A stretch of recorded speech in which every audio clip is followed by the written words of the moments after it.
Amen. Euh, j'ai- J'étais parti sur autre chose à la base. Ce soir, il y a autre chose que je voulais apporter. Et puis, à un moment donné, en lisant, j'étais frappé par autre chose et on dit que non, non, non, l'autre, c'était pas ça et que ce message-là, c'était plus la direction. Donc j'ai changé de cap et je propose qu'on puisse lire un passage dans l'évangile de Luc, là, chapitre 1er. Luc chapitre 1er. Et ce sont les versets 5 à 13. Luc chapitre 1er, versets 5 à 13.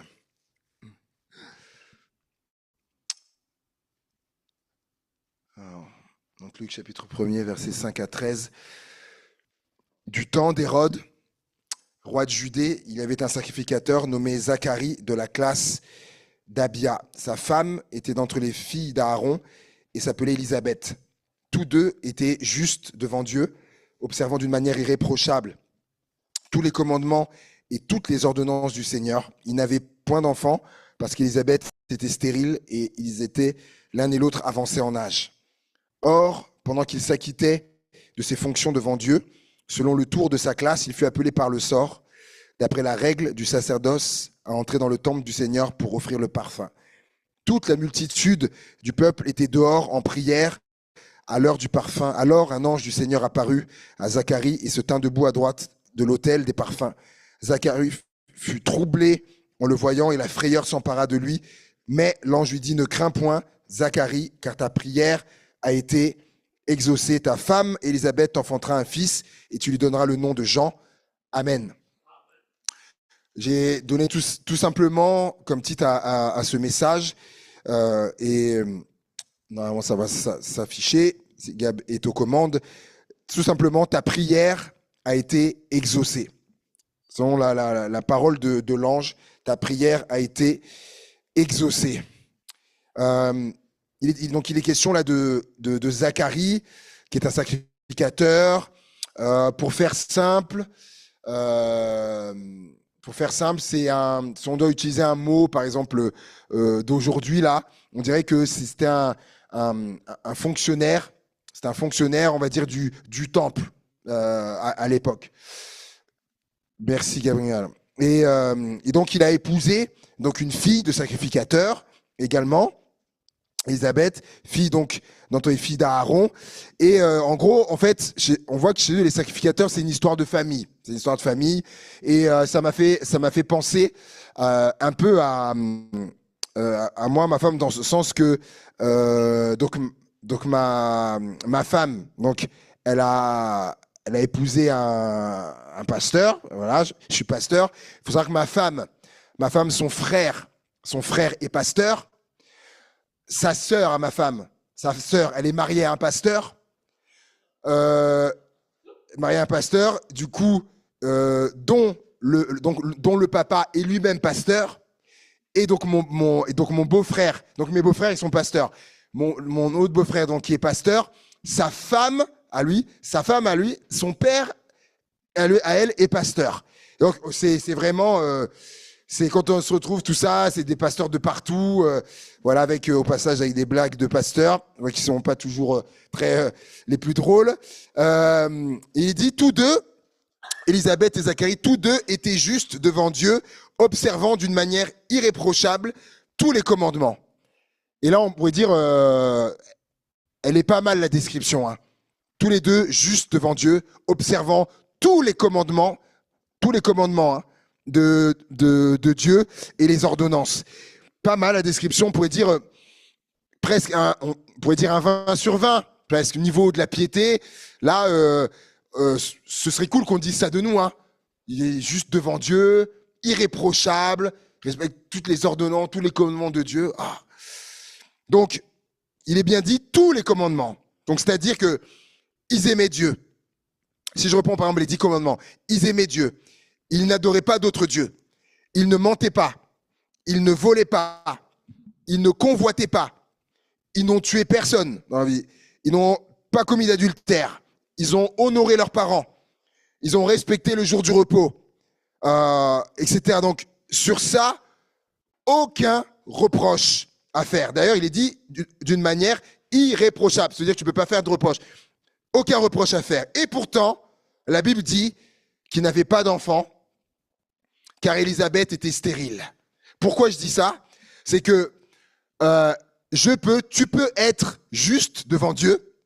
Tu peux observer d'une manière irréprochable même tous les commandements de Dieu et les ordonnances, et pourtant faire face à des impossibilités. Eux, en l'occurrence, pour eux, c'était la procréation. Le fait d'être juste devant Dieu, d'observer les commandements, etc., ne nous épargne pas, n'est-ce pas, les difficultés. C'est là notamment ce qui nous enseigne, la vie de Zacharie et d'Élisabeth. Je répète, le fait d'être juste, d'observer les commandements de Dieu ne nous épargne pas les difficultés et de la vie. Et là, l'occurrence, difficultés supplémentaires, ils étaient avancés en âge. Là, ils n'avaient pas d'enfants, il y a la stérilité, mais en plus, ils étaient avancés en âge. Parce que des fois, la stérilité, quand les gens sont jeunes, des fois, on leur dit qu'il peut y avoir, des fois, on peut trouver des fois des choses, des solutions. Là, avancés en âge, ils sont sur la fin. Et il est dit que, verset 8, « Or, pendant qu'il s'acquittait de ses fonctions devant Dieu, selon le tour de sa classe, il fut appelé par le sort, d'après la règle du sacerdoce, à entrer dans le temple du Seigneur pour offrir le parfum. » Qu'est-ce que ça veut dire tout ça? Il faut savoir qu'à cette époque-là, donc les classes des sacrificateurs, il y en a plusieurs des classes. Il y en a 24. Il y a 24 classes de sacrificateurs. Ah, alors c'est pas tout de suite. L'ami Gabriel, c'est pas tout de suite. On va encore, s'il te plaît. Donc il y avait 24 classes de sacrificateurs. Donc qui s'acquittaient de leur service.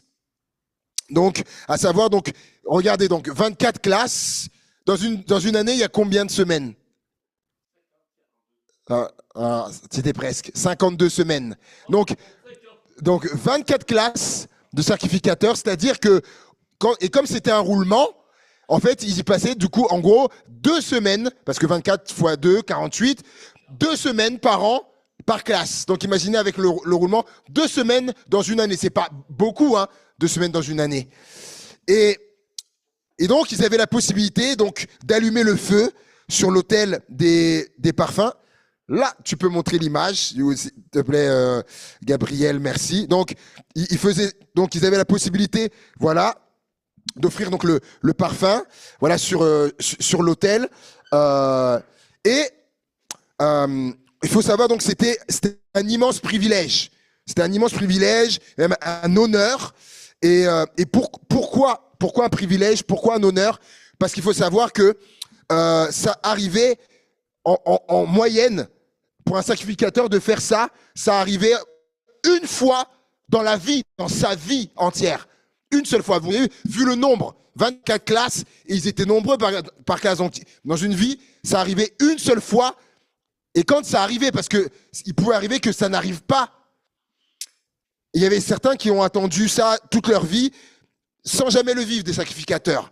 Et là, c'est le tour de Zacharie. Le texte nous dit que le sort est jeté et ça tombe sur Zacharie. Il faut comprendre en fait que c'est le moment, en tant que sacrificateur, là, c'est le moment le plus important de sa vie. Si on parle, on prend le terme aujourd'hui de carrière, par exemple, pour une carrière, c'est le moment là le plus important. Certains sont morts, ils n'ont pas vécu ça. Il peut arriver, tu peux passer toute ta vie entière sans que ça arrive. Et là, ça tombe sur Zacharie. Wow! Et il est dit, au verset 11, « Alors un ange du Seigneur apparut à Zacharie et se tint debout à droite de l'autel des parfums. » Imaginez, il est là, il est seul, il est concentré. Tu peux mettre la seconde image, s'il te plaît. Il faut imaginer, il est seul, il est concentré, là, pour offrir le parfum. Celle d'après. Plutôt c'était celle d'avant, pardon, merci. Et Imaginez, il est là, il est seul, il est concentré. Euh, et il y a un ange qui arrive. Et probablement qu'il a sursauté. Là, il est dit que le voyant, la frayeur s'empara de lui. Vous imaginez, vous êtes là, et là, il y a un ange qui apparaît d'un coup. Et il va lui dire, ne crains pas, puisque oui, il est là, il y a la frayeur, il y a la peur qui est là. Il va lui dire, ne crains point, car ta prière a été exaucée. Mais de quelle prière il s'agit? Si je vous pose la question, alors je lui dis, ne crains pas, ta prière a été exaucée. Je vous pose la question, c'est de quelle prière? Quelle prière? Ça va vous dire, ouais, bon, on sait pas, il n'est pas marqué. Selon vous? Stérilité? Descendance? Ouais. J'aime bien la réponse là. Ah, mais comme il est âgé, je sais pas. T'as une idée? Hein? Eh ben, la plupart des réponses seraient celles-là. Certains vont dire, ben, sa prière, c'est celle d'avoir un enfant. Certains vont dire, puisque derrière, il va lui dire, ta prière est exaucée, ta femme Élisabeth t'enfantera un fils. Mais comme moi, j'ai cru longtemps aussi que bah, sa prière, c'était celle d'avoir un enfant. Et vous savez que les théologiens, etc., et même quand on nous apprend, il est peu probable, et quand on s'arrête un instant, c'est vrai, il est peu probable que Zacharie ait prié pour avoir un enfant. Vous vous rappelez qu'il est dit, comme il a soulevé, qu'il est écrit qu'ils étaient avancés en âge. Ils étaient avancés en âge. Il était plus sur la fin que sur le début. Et à ce moment-là, le temps des bébés, il est passé, hein. Il est passé, hein.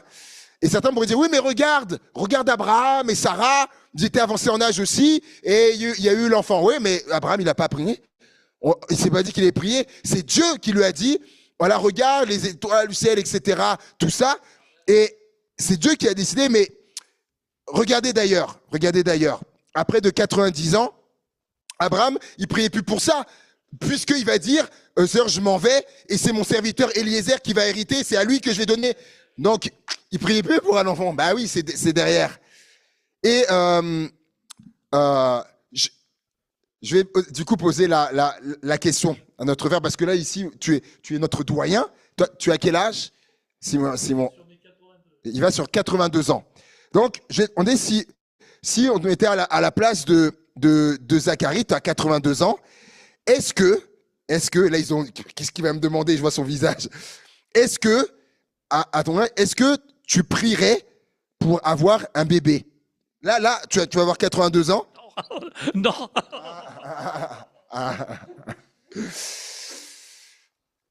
Et c'est très parlant. C'est très parlant.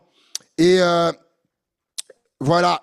Et au verset 10, ça c'est la première raison. Avancer en âge, etc. Le temps il est passé, 82 ans. Et verset 10, surtout, deuxième raison, verset 10, toute la multitude du peuple était dehors en prière à l'heure du parfum. Il faut savoir que quand le sacrificateur allait offrir le parfum, c'est un moment hyper important pour le peuple d'Israël à ce moment-là. Donc imaginez, c'est un moment qui est crucial, déterminant, hyper important. Et pour dire que le sacrificateur qui va aller, c'est un moment important, c'est pour le peuple, il offre pour le peuple entier d'Israël. Et vous pensez qu'il va venir et qu'il va demander un bébé? Ouais. Et donc pourquoi priait-il? Puisque l'ange dit ta prière était exaucée, donc c'est qu'il a prié. Il faut savoir qu'à cette époque-là, tout sacrificateur, notamment, se devait de prier pour le salut d'Israël. Pour le salut d'Israël. Et en tant que bon sacrificateur, je pense qu'il n'a pas dû manquer à sa tâche de prier pour le salut d'Israël. Et là, l'ange va lui dire, ta prière a été exaucée. Ta femme t'enfantera un fils. Certains vont dire, mais c'est quoi le rapport entre le salut d'Israël et l'enfant qu'il va avoir? Oui, mais c'est dans le nom, il va lui dire, tu lui donneras le nom de Jean. qui serait Jean-Baptiste. Et y a-t-il un lien entre le salut et Jean-Baptiste? Un petit peu. C'est un peu lui, le précurseur, qui va préparer le chemin du Seigneur, le chemin de Jésus. Et par lui, d'ailleurs, beaucoup vont revenir à Dieu. Il dit que des foules entières venaient pour se faire baptiser. Des collecteurs d'impôts, des officiers romains, des soldats romains, etc. Même des chants religieux, etc. Certains venaient. Et on le sait, c'est lui qui va dire quand Jésus va passer, voici l'agneau de Dieu qui ôte le péché du monde. Et de là, certains vont commencer à suivre Jésus. Ouais. Donc oui, il y avait un lien entre le salut et l'enfant qui viendrait, Jean. Dieu, j'aimerais juste te dire, et je termine avec ça, Dieu peut t'exaucer d'une manière que tu n'aurais pas pensé. Parce que je ne crois pas que Zacharie aurait pensé à un tel exaucement. Et quand l'ange va lui donner cette parole, il faut savoir, quand il va lui donner cette parole, ne crains pas, ta prière a été exaucée. C'est la première parole de Dieu depuis 400 ans. Depuis 400 ans. Est-ce que vous connaissez le prophète, on dit Malachi ou Malachie? Vous avez dit le prophète Malachie, qui est juste avant le livre de Matthieu, oui. Dans certaines Bibles, et c'est intéressant, ils ont fait exprès, dans certaines Bibles, il y a, si vous irez voir dans certaines Bibles, après le prophète Malachie, il y a 2 pages blanches. Voilà, certains ont vu, il y a 2 pages blanches, et tu arrives à Matthieu. Pourquoi? Parce que entre Malachie et Matthieu, il y a 400 ans. Nous, on lit, on pense une page comme ça. Il y a 400 ans qui se sont passés où Dieu n'a plus parlé. Plus aucune, mais c'est énorme. 400 ans. 4 siècles, il n'y a plus de parole de Dieu. La dernière, c'était le prophète Malachie. Et donc, la première parole que l'ange donne, donc parole de Dieu, et après 400 ans, et c'est « Ne crains pas, ta prière a été exaucée ». Et c'est très fort. Et Dieu sort du silence après 400 ans. Et c'est intéressant. Est-ce que vous connaissez les premières paroles qui nous sont rapportées de Zacharie? Parce que vous savez, à un moment donné, au début, il va pas croire, il va devenir muet. Oui, vous savez, hein? Est-ce que vous savez les premières paroles qui nous sont rapportées après les mois de mutisme qu'il a eu, les premières paroles de Zacharie? Regardez avec moi au verset 67. Toujours de Luc 1 au verset 67, c'est ma conclusion.